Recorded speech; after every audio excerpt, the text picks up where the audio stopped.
I'm here today with Franz Leth, who owns a winery in the Danube in Austria called Weingut Leth. And we are tasting this morning a very, very special wine. 1990 Leth Roter Veltliner. Yeah. 1990 Leth Roter Veltliner. And Franz, I was hoping you'd tell us a little bit about winemaking in the Danube. Maybe a little bit how is it different in the Danube than it is from the Wachau? Yeah. Which maybe my customers are more familiar with the Wachau than the Danube. And a little bit about your winery, and more importantly, a little bit about this very, very special wine. Yeah. The Wagram region is famous for white wines from a very special terroir called Loess, L-O-E-S-S. Correct. This is where we grow Gruner Veltliner and especially those extraordinary grape variety Roter Veltliner on. This is an ancient indigenous grape variety for the Wagram area. And it's called Roter Veltliner because the grapes have this pinkish rosish color. Yeah, but it supplies a white wine. Right. With but it's a totally different grape than the Gruner Veltliner. It's not a clone or a hybrid. Doesn't have anything to do with Gruner Veltliner. Right. DNA-wise, it's completely different.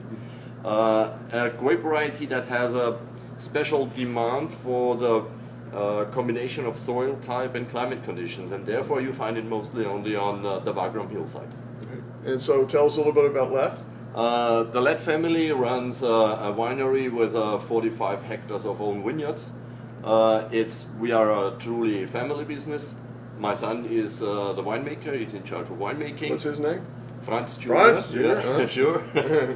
My brother is in charge of wine growing. He takes care about the vineyards. And my issues are the sales. And that's why I'm glad to be here with you, enjoying a sip of the Roter Veltliner. Well, tell us a little bit. What do you think about this when you taste this wine? Describe it a little bit for us. Roter Veltliner has a tremendous potential for aging. And wine with almost 20 years is astonishing fresh. It's very fresh. As I said when we first tasted it, it's a young wine. It's 23 years old, but it's a young wine. I think it could go another 23 years easily in a cool cellar.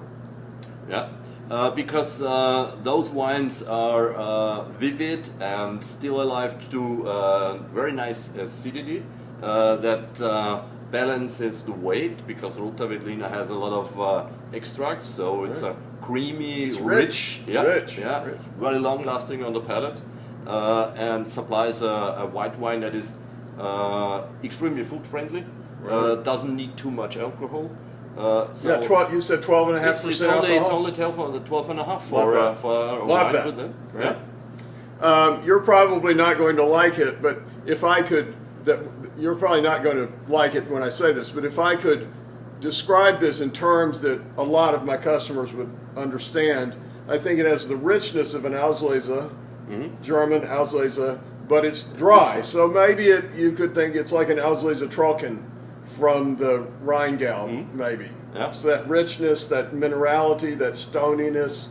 But still completely different. But it's totally different, but just for terms that the average wine drinker could understand.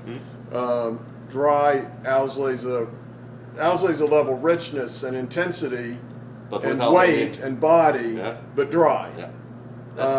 With lots of peaches, ripe peach and ripe apricot. Dried fruits, very good.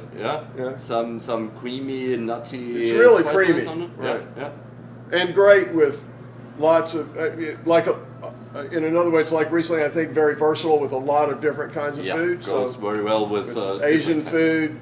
I would recommend especially those when you have creamy sauces, or when you use mushrooms. So a roast chicken with morels and cream sauce. Morels, it's perfect. It's perfect, right?